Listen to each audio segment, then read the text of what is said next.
Saudara-saudara sebangsa dan setanah air, hari ini 1 tahun telah berlalu pemerintahan periode kedua Presiden Joko Widodo atau pemerintahan Joko Widodo Ma'ruf Amin. Timbul pertanyaan, apa sih sebenarnya program atau visi misi dari pemerintahan Joko Widodo Ma'ruf Amin untuk periode 2019 sampai dengan 2014. Yang pertama, visi misi adalah peningkatan sumber daya manusia. Peningkatan sumber daya manusia ini terutama difokuskan ke pelajar dan kepada mahasiswa, karena dari situlah dasar-dasar pembentukan manusia agar ada peningkatan pola pikir, ada peningkatan pola kerja, ada peningkatan pola sikap. Adapun yang kedua, visi misi pemerintahan Joko Widodo Ma'ruf Amin adalah pembangunan infrastruktur. Bukan rahasia lagi, pembangunan infrastruktur pada zaman pemerintahan Joko Widodo merupakan satu poin yang sangat masif dilakukan. Dari periode pertama sampai periode sekarang terus digenjot pembangunan infrastruktur. Karena pembangunan infrastruktur ini menjadi jalan yang paling top, menjadi jalan yang paling signifikan dalam mendorong perkembangan pembangunan ekonomi. Kita bisa sampai di suatu daerah karena ada infrastruktur. Kita bisa mendistribusikan barang-barang kita, barang-barang produksi karena adanya infrastruktur. Kita dapat berkunjung ke luar negeri karena adanya infrastruktur. Semua tidak terlepas dari adanya infrastruktur. Olehnya itu, pada pemerintahan Joko Widodo Ma'ruf Amin periode kedua ini, khususnya Joko Widodo untuk periode kedua,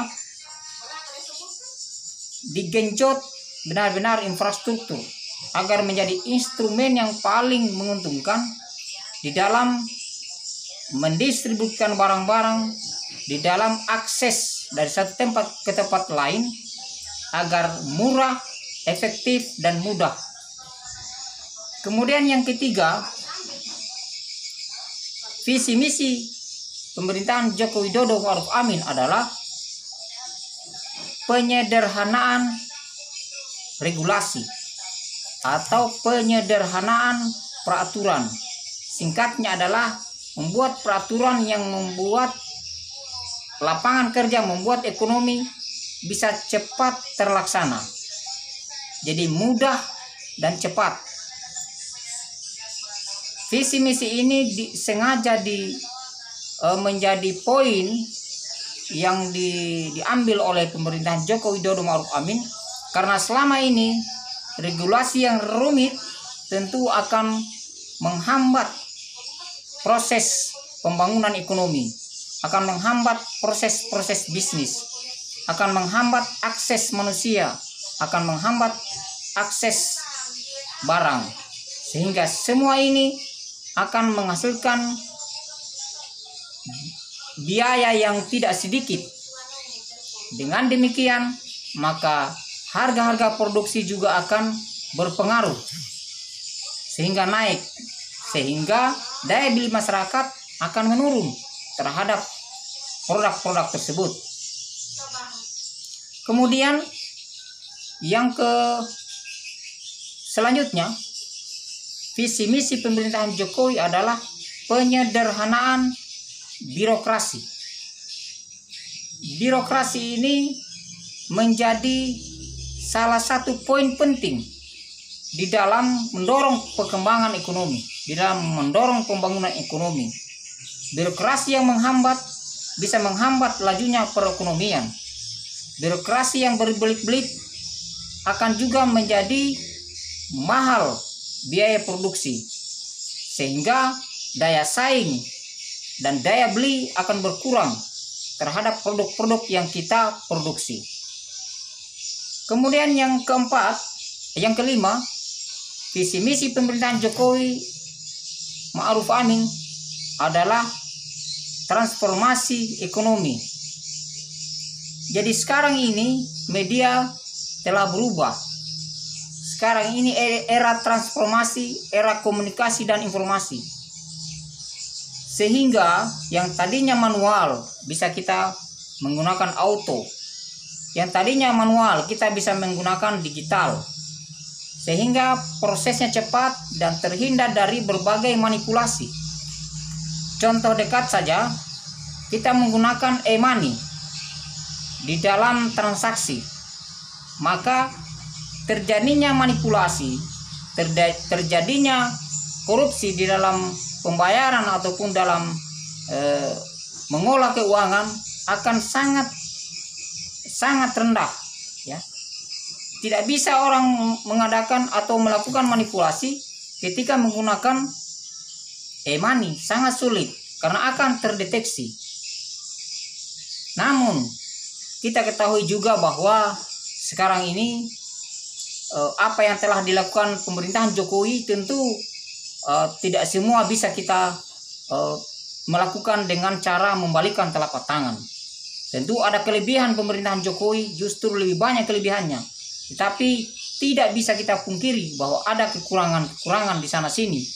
Tentu saja faktor manusia, bukan faktor-faktor yang dipolitisasi, bukan faktor-faktor yang disengaja untuk menghambat kemajuan bangsa dan negara.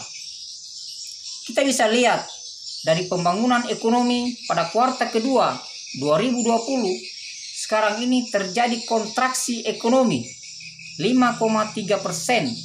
Atau istilah lainnya terjadi pertumbuhan ekonomi yang minus 5,3%. Tapi kondisi perekonomian ini jauh lebih bagus dibandingkan dengan anggota Asia Tenggara, negara-negara Asia Tenggara, bahkan dibandingkan juga dengan anggota G20 atau grup 20. Ini merupakan sesuatu yang masih bagus untuk bangsa Indonesia. Pertumbuhan ekonomi dibandingkan negara lain masih terbilang oke, masih terbilang tidak ada masalah.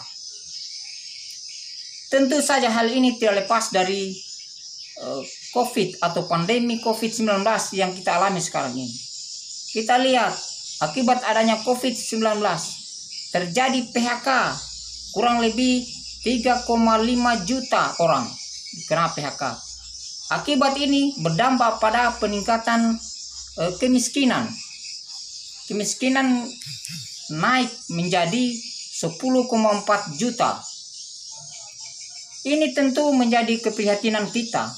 Tetapi hal ini tidak bisa kita berdiam. Kita harus melakukan berbagai hal. Maka dari itu keluarlah undang-undang yang merupakan yang orang mengatakan undang-undang sapu jagat, atau undang-undang yang menyederhanakan dari beberapa undang-undang, atau istilah lainnya adalah Omnibus Law, yaitu undang-undang cipta kerja. Yang ini sangat membantu walaupun di sana sini terjadi aksi protes. Ini sesuatu yang wajar, tetapi yang kemudian tidak wajar adalah melakukan sesuatu yang istilahnya blunder, yang kemudian merusak fasilitas umum. Padahal ini kita semua kita bangun dengan uang rakyat, dengan jerih payah kita semua. Seharusnya kita menjaga semua ini. Kita protes silakan, tetapi ada jalur, ada rute, ada aturan-aturan main. Bagaimana caranya kita protes? Bagaimana caranya kita melakukan sesuatu yang kita tidak setuju? Argumentasi, mengemukakan pendapat, ataupun aksi-aksi itu tidak dilarang. Tapi yang dilarang adalah melakukan kerusakan yang kemudian mengganggu ketentraman, mengganggu aktivitas ekonomi, yang pada akhirnya akan menurunkan gairah ekonomi di Indonesia. Orang luar juga tidak akan berinvestasi ketika perekonomian itu atau suatu negara tidak aman, baik secara regulasi maupun secara keamanan. Ini merupakan faktor yang harus kita perhatikan bersama. demi kemajuan bangsa Indonesia yang kita cintai. Dan ini bukan saja tugas pemerintah semata, tugas kita semua. Minimal kita menjaga keamanan di negeri ini, maka itu sangat membantu tercapainya pembangunan seutuhnya di Indonesia yang kita cintai. Sekian.